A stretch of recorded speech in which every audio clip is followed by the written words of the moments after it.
Hello குட்டீஸ், எல்லாரும் எப்படி இருக்கீங்க? நல்லா இருக்கீங்களா? இன்னைக்கு நாம 4ஆம் வகுப்பு தமிழ் பயிற்சி நூல் பருவம் 1 அலகு 8 வந்த பாதை இந்த படப்பகுதியை நம்ம இன்னைக்கு பார்க்கலாமா? முதல்ல பாருங்க, 2 படங்கள் இருக்கு. இந்த 2 படத்துல என்னென்ன இருக்கு அப்படின்னு முதல்ல அந்த சொற்களை எழுதுறோம். அப்புறம் அந்த சொற்களை வச்சு நாம தொடரை உருவாக்க போறோம். சரிங்களா? முதல்ல இந்த படத்துல என்ன இருக்கு, இந்த படத்துல என்னென்ன இருக்கு அப்படின்னு முதல்ல சொற்களை எழுதுறோம். கொக்கு, குளம், தூக்கணாங்குருவி இருக்கு. அடுத்து வாத்து, ஆலமரம், பறவைகள், கிளி, தேன்சிட்டு, மயில், காகம், குயில், கோழி, சேவல், புறா, வான்கோழி, ஆந்தை, சிட்டுக்குருவி, பனைமரம், வாழைமரம், பூக்கள். இது எல்லாமே இந்த 2 படத்துலயும் இருக்கிறது. சரிங்களா? இந்த வார்த்தைகளை வச்சு நம்ம இப்ப என்ன பண்ண போறோம்னா தொடர் உருவாக்க போறோம்.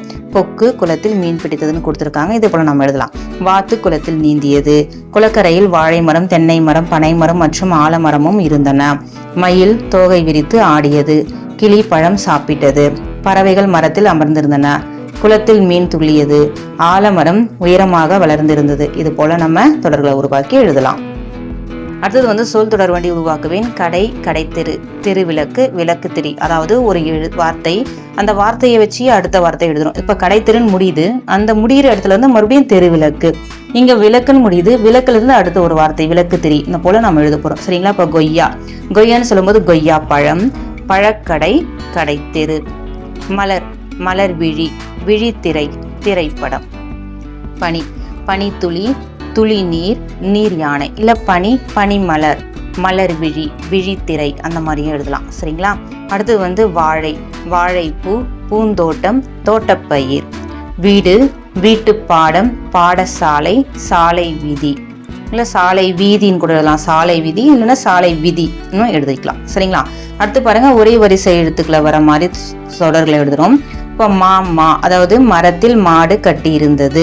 அதாவது இந்த இடத்துல மான்ற எழுத்தும் வந்திருக்கா, இந்த இடத்துல மான்ற எழுத்தும் வந்திருக்கு. இது போல கூ, குரங்கு கூடையில் அமர்ந்தது. இது போல நம்ம எழுத போறோம். பா வச்சு எழுத போறோம். பப்பாளி பழம் பார்த்தேன். தா தண்ணீர் தாகம் எடுத்தது. வான்ற எழுத்துக்கு வண்டியில் வாத்து ஏறியது. அடுத்து சி, இது சிறிய சீப்பு இருந்தது. கா, கருப்பு காகம் பறந்தது. நாங்களே படிப்போம் எழுதுவோம். நீல வண்ண மேகமே ஓங்கி உயர்ந்த மலைகளே. இங்க இருக்கிற படத்துக்கு ஏத்த மாதிரி நம்ம ஒரு பாடல் எழுதுறோம். சரிங்களா? முதல் படத்துக்கு நீல வண்ண மேகமே ஓங்கி உயர்ந்த மலைகளே. இந்த இதுல பச்சை பசேல் என்ற வயல்களே, வளைந்து செல்லும் ஆறுகளே, பறந்து விரிந்த கடல்களே, வெள்ளி போன்ற அருவிகளே, பார்ப்போர் கண்களுக்கு அழகே, பார்க்கும் மனங்களுக்கு நிறைவே. இது போல நாம இங்க ட்ரை பண்ணி எழுதணும். இங்க இருக்கிற கீழே இருக்கிற படங்களுக்கு. சரிங்களா? காது நீண்ட முயல்களே, பெரிய தும்பிக்கை கொண்ட யானைகளே, வலிமை வாய்ந்த யானைகளே. அடுத்தது துள்ளி ஓடும் மான்களே, அழகிய கொம்புகள் கொண்ட மான்களே. வெள்ளை நிற பறவைகளே, வானில் பறக்கும் பறவைகளே, ஓங்கி உயர்ந்த மரங்களே, மரம் ஏறும் கரடிகளே. இந்த மாதிரி எழுதிக்கலாம். அடுத்தது புத்தகத்துல தேடி எழுதுறோம். பாடல்ல ஐ ஓசையில முடிகிற எழுத்துக்களை மட்டும் எழுதுறோம். ஐ ஓசையில வர சொற்கள் விதை, யானை. தென்னீர், இதுல விடுபட்ட சொற்கள் எடுத்து எழுதுறோம். இதுல விடுபட்ட சொல் என்னன்னா கயத்து அப்படின்றதான். ஏன்னா தென்னீர் கயத்து, சிறுமீன் சினைனும், அந்த இடத்துல வர வார்த்தை கயத்து. 2ஆம் எழுத்து ஒரே மாதிரி இருக்கிற சொற்கள் தென்னீர், நுண்ணிதே. இதுல அந்த இன் 3 சுழி இன் இருக்கு இல்லையா, அது ஒரே மாதிரி இருக்கு. அதனால இந்த சொற்கள் எடுத்து எழுதுறோம். பிழையை நீக்கி எழுதுக. புறவில அந்த ரகரம் மாறி வருது. யானையில 2 சுழி நா வரணும் இல்லைங்களா? இங்க 3 சுழியில இருக்கு, இங்க 2 சுழி நா. அந்த ரன் நகரம் இல்லைங்களா, அந்த நகரம் வரணும் இங்க. அடுத்தது மன்னர் ரன் நகரம், அந்த 2 சுழி இன்னு நா வரணும். அண்ணலுக்கு டன் நகரம்னு சொல்லுவீங்களா, அந்த டன் நகர நா இங்க வரணும். சொற்களை இணைச்சி தொடராக்குறோம். அதாவது இங்க எழுவாய் சொற்கள் இருக்கு, செய்யப்படு பொருள் இருக்கு, பயனில் இருக்கு. இதை வச்சு நம்ம தொடர் உருவாக்குறோம். அவள் நடனம் ஆடினாள். அவர்கள் பூங்காவிற்கு சென்றனர். அது தோட்டத்தில் மேய்ந்தது. அவை வானில் பறந்தன. அவன் சுற்றுலா சென்றான். இப்போ பொருளை கண்டறிஞ்சு தொடர உருவாக்கி எழுதுறோம். அடைமழை, நேற்று அடைமழை பெய்தது. இப்போ அடை வேற ஒரு வார்த்தையாகவும், மழை அப்படின்றது வேற ஒரு வார்த்தையாகவும் எழுதுகிறோம். நான் மழையின் போது கேழ்வரகு அடை உண்டேன். அதே போல எழுதலாம். பார்க்கலாம். பலாமரம், எங்கள் தோட்டத்தில் பலாமரம் உள்ளது. இப்ப பலாமரம்ன்றது ஒரே வார்த்தை. அதே பலா அப்படின்ற வேற ஒரு வார்த்தையாகவும், மரம் அப்படின்னு வேற ஒரு வார்த்தையாகவும் வச்சிருக்கோம். இந்த மரம் நிறைய பலாப்பழங்களை தருகிறது. அடுத்து பாருங்க, பஞ்சு மிட்டாய். கண்காட்சியில் பஞ்சு மிட்டாய் சாப்பிட்டேன். பஞ்சு மிட்டாய், மிட்டாய் சாப்பிடுவதற்கு பஞ்சு போன்று இருந்தது. தேன்கூடு, மரத்தில் ஒரு பெரிய தேன்கூடு இருந்தது. நான் மரத்தில் இருந்த பறவை கூட்டை பார்த்தபடியே தேன் சாப்பிட்டேன். அடுத்தது கல் தூண். கோவிலின் அழகான கல் தூண்கள் உள்ளன.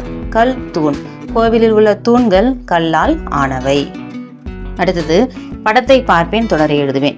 சேவல் கூவும் நேரத்தில் செழியன் எழுந்தான். இதுல வந்து சே அந்த குறில் நெடில் எழுத்துக்கள் வந்திருக்கு இல்லையா, இதே போலதான் நம்ம மற்றதுலையும் நம்ம எழுத போறோம். சேரு தாண்டி, இப்ப இங்க வந்து சேருன்னு வருது இல்லையா, இப்ப அந்த சேக்கு வந்து நம்ம குறில் எழுத்துல வர வார்த்தை எழுதும். செவ்வாழை, சேரு தாண்டி செவ்வாழை பறித்தான்.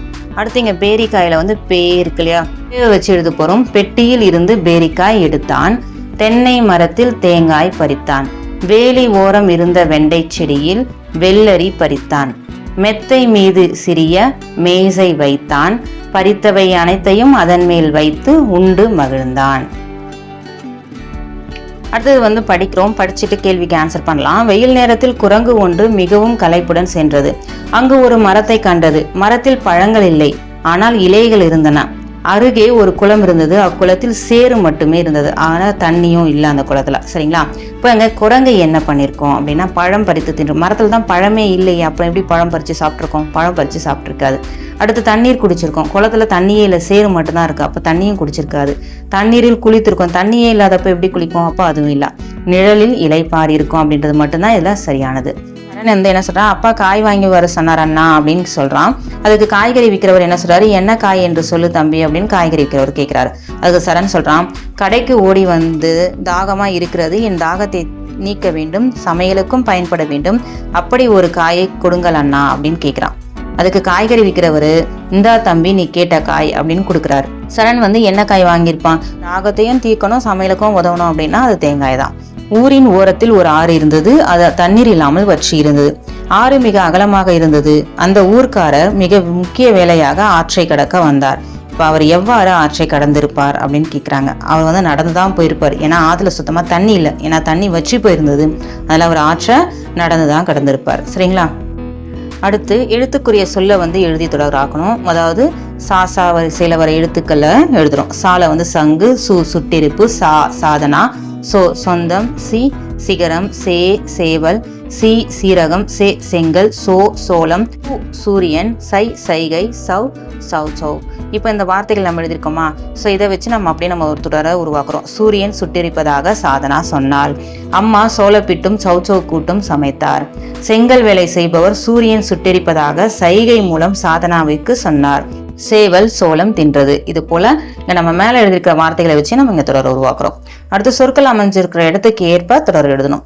காடை நிலத்தில் வாழும், பனை மரத்தை சார்ந்தது பனங்காடை. அது போல யானை காட்டில் வாழும், நீரில் வாழ்வது நீர் யானை. குதிரை வேகமாக ஓடும், வரிகளை கொண்டது வரிக்குதிரை. கடை தெருவில் உள்ளது, பூவிற்கும் இடம் பூக்கடை. அடுத்தது படிப்பெண் மின்னுவேன். திருவிழா வந்து முளைப்பாரி, இருசக்கர வாகனம் மிதிவண்டி, பழம் வந்து மாம்பழம், காய்கறி முள்ளங்கி, விலங்கு வந்து ஒட்டகம், உழவு வந்து விவசாயம், இசைக்கருவி மத்தல், நேரம் காட்டுவது கடிகாரம். அடுத்து சொல்ல கொண்டு நம்ம தொடரை உருவாக்குறோம். இங்க ஆல்ரெடி எழுத்துக்கள் எல்லாமே கொடுத்துருக்காங்க. இந்த எழுத்துக்களை வச்சு நம்ம முதல்ல ஒரு வார்த்தையை எழுதலாம். அந்த வார்த்தையை வச்சு தொடர எழுதலாம். கரடி காட்டில் வாழும், குரங்கு மரத்தில் வாழும், மாங்காய் புளிப்பாக இருக்கும், புலி காட்டில் வாழும். அதே போல இங்க இருக்கிற எழுத்துக்களை வச்சு வார்த்தைகள் உருவாக்குறோம். மிளகாய், காய், வாழை, காளான். மிளகாய் காரமாக இருக்கும், காய்கறிகள் சாப்பிட வேண்டும், வாழை வந்து வாழைப்பழம் இனிக்கும், காளான் மழையில் காளான் முளைத்தது. இங்க சொல்லுக்குள்ள சொல்ல வந்து கண்டுபிடிச்சு எழுதுறோம். நெல்லிக்காய், இதுல வந்து ஒரு புதிய சொல் என்னென்ன சொற்கள் வரும் அப்படின்னா நெல், காய், கால், நெய் என்ற வார்த்தைகள்லாம் வரும் இல்லைங்களா. இப்ப இதை வச்சு நம்ம தொடரை உருவாக்குறோம். நெல், வயலில் நெல் விளைந்து இருந்தது. காய்கறிகள் உண்பது உடலுக்கு நல்லது. கால், கீழே விழுந்ததில் அவனின் கால் அடிபட்டது. நெய், பசு நெய் மனமாக இருக்கும். அதே போல இங்க கல்வி செல்வம்ன்ற வார்த்தையில புதிய சொற்கள் என்னென்ன சொற்கள் வரும்னா கல்வி, வில், கல், செல்வம் என்ற சொற்கள்லாம் வரும். இதை வச்சு நம்ம இப்ப தொடர உருவாக்க போறோம். கல்விக்கு வந்து கல்வியே சிறந்த செல்வம் ஆகும். வில், அவன் வில் வைத்திருந்தான். கல், வழியில் பெரிய கல் ஒன்று இருந்தது. செல்வம், அவர் செல்வம் நிறைய சேர்த்து வைத்துள்ளார். அடுத்தது பாருங்க, பாடலை படிச்சுட்டு கீழே இருக்கிற அந்த விடுபட்ட இடத்துல நாமளே பாடலை வந்து நிறைவு செய்கிறோம். அழகு மலையின் அடிவாரத்தில் அழகாய் ஆறு ஓடியது. அசைந்து வந்த தண்ணீரில் அசைந்த யானை குளித்தது. பறந்து வந்த கொக்குகள் பறந்தை மீனை கொத்தின. உருண்டு வந்த கூழாங்கற்கள் உருண்டை கரையில் ஒதுங்கின. நகர்ந்து வந்த நண்டுகள் நகர்ந்தை வலைக்குள் சென்றன. நீந்தி வந்த மீன்கள் நீந்திய தண்ணீருக்குள் சென்றன. நீந்தி வந்த வாத்துகள் நீந்திய கரைக்கு சென்றன. இந்த மாதிரி எழுதிக்கோங்க. அடுத்த ஒரு வீடியோல சந்திக்கலாம். நன்றி.